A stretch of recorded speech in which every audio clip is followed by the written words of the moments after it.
ये बात साल 1949 की है। मैरीलैंड यूएसए में रहने वाला 14 साल का रॉबी अपनी आंट हैरियट और उनकी फैमिली के साथ रहता था। उसकी आंट पैरानॉर्मल एक्टिविटीज और डार्क स्टडीज की प्रोफेसर थीं और वो उन लोगों की मदद करती थीं जिनके चाहने वाले अब इस दुनिया में नहीं रहे। रॉबी के पेरेंट्स नहीं थे, इसलिए रॉबी हमेशा अपनी आंट हैरियट से जिद करता रहता था कि उसे अपने पेरेंट्स से एक बार बात करनी है। एक दिन रॉबी के बहुत रिक्वेस्ट करने पर हैरियट ने उसे एक उइजा बोर्ड गिफ्ट कर दिया। उइजा बोर्ड एक ऐसा बोर्ड है जिससे शायद आप दूसरी दुनिया से आत्माओं को अपने साथ बात करने के लिए बुला सकते हैं। रॉबी उस उइजा बोर्ड से रोज खेलता रहता था और अपने पेरेंट्स से बात करने की कोशिश करता रहता था। लेकिन इस बीच धीरे धीरे रॉबी का बर्ताव बहुत बदलने लगा था। वो चिड़चिड़ा सा हो गया था। फिर कुछ ही दिनों में कुछ ऐसा हुआ जिसकी वजह से रॉबी फिर से सहम सा गया था। उसकी आंट हैरियट की डेथ हो गई थी। हैरियट के डेथ के बाद रॉबी पूरे टाइम उस उइजा बोर्ड पर लगा रहता था। वो अपनी आंट से बहुत प्यार करता था और वो किसी भी कीमत पर उनको वापस बुलाना चाहता था। धीरे धीरे रॉबी पागल सा होने लगा था। उसे घर की दीवारों में से खड़खड़ाहट की आवाजें आती थी। कभी उसे ऐसा लगता था कि जैसे उसकी आंट उसे पुकार रही हैं, तो कभी उसे लगता था कि वो किसी से लड़ रही हैं।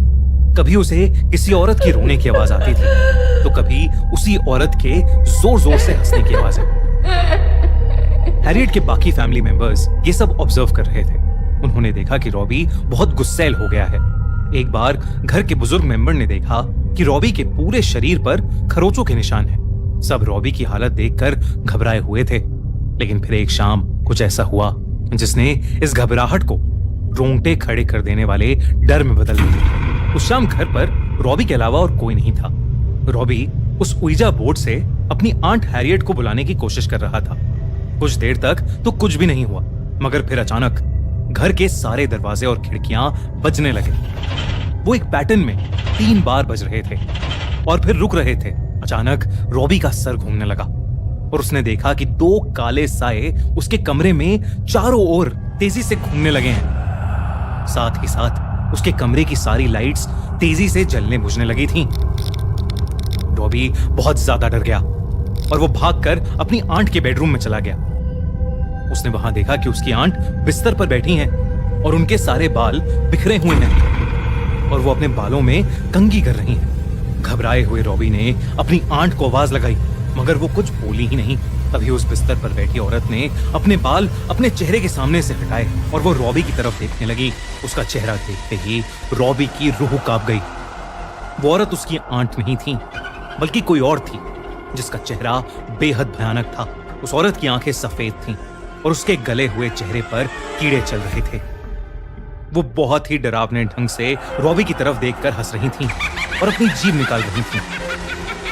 सहमा हुआ रॉबी जैसे ही रूम से बाहर भागने के लिए मुड़ा, उसके सामने एक डीमन खड़ा था जिसके लंबे लंबे दांत थे और लाल आंखें थीं।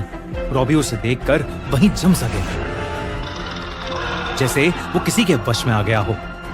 वो वहीं खड़ा रहा और उस रूम का दरवाजा खुद ब खुद बंद हो गया। देर रात को जब हैरियट के फैमिली मेंबर्स वापस आए तो उन्होंने देखा कि रॉबी खून से लथपथ खड़ा है और उसके हाथ में एक चाकू है और दूसरे हाथ में पड़ोसियों की मरी हुई बिल्ली, और वो उस बिल्ली से उसका मांस निकाल निकाल कर खा रहा था।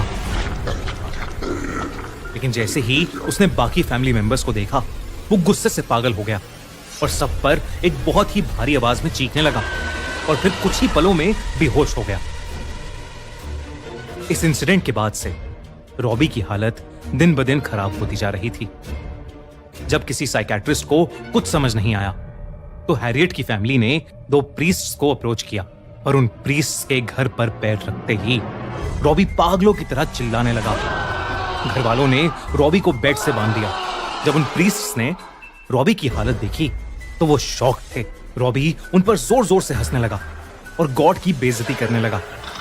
वो उन दोनों को भी गाली देने लगा।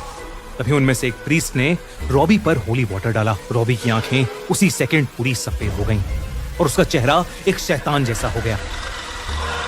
उसके कमरे का फर्नीचर खुद ब खुद हिलने लगा। प्रीस्ट अपने चांट पढ़ने लगे और रॉबी अचानक दर्द से चिल्लाने लगा। और एक जोर की दर्दनाक चीख के बाद वो बेहोश पड़ गया।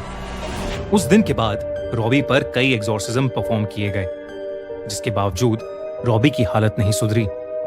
तभी अचानक रॉबी के कपड़े फटने लगे और उसके शरीर पर खून से अजीब अजीब से मार्क्स बनने लगे। उसकी चेस्ट पर एक बहुत बड़ा एक्स का साइन बन गया था और ये होते ही रॉबी का बेड हवा में उड़ने लगा। प्रीस्ट ने एग्जॉर्सिज्म उसी वक्त रोक दिया। सब फैमिली मेंबर्स ये देखकर बहुत डर गए थे। उन प्रीस्ट ने उन्हें बताया कि एक्स मार्क का मतलब लैटिन में 10 होता है, जिसका मतलब ये था कि उसके शरीर को किसी एक ने नहीं बल्कि 10 डिमोनिक आत्माओं ने उसके शरीर पर कब्जा किया हुआ था। अगले दिन जब प्रीस्ट रॉबी पर आखिरी एग्जॉर्सिज्म करने उसके कमरे में गए तो उन्होंने देखा कि रॉबी अपने बेड पर नहीं है। जब वो पीछे मुड़े तो रॉबी सीलिंग पर चढ़ा हुआ था और उन पर हंसते हुए एक बहुत ही भारी आवाज में कुछ बड़बड़ा रहा था। वो लैटिन भाषा में जोरों से कुछ बोल रहा था। ये देखकर उन प्रीस्ट ने फौरन एग्जॉर्सिज्म शुरू कर दिया। रॉबी बेहोश होकर नीचे गिर गया। उसे बेड से बांधा गया। उस एग्जॉर्सिज्म के दौरान उसकी बॉडी अकड़ने लगी थी और वो दर्द के मारे चीखे जा रहा था। और फिर अचानक रॉबी को काले रंग की उल्टी होने लगी। उसकी बॉडी से अजीब सा चिपचिपा लिक्विड निकला, जिसके बाद रॉबी को नींद आ गई और वो सो गया। अगले दिन जब वो उठा तो सब कुछ बिल्कुल नॉर्मल था। वो बहुत कमजोर महसूस कर रहा था, लेकिन उसे कुछ भी याद नहीं था कि उसके साथ क्या हुआ है।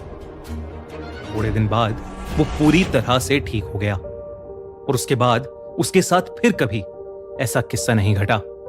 रॉबी को तो उसके साथ हुई घटनाएं याद नहीं थी, लेकिन उसके फैमिली मेंबर्स और उन प्रीस्ट ने जो भयानक चीजें देखी, शायद ही वो लोग कभी उसे भूल पाएंगे।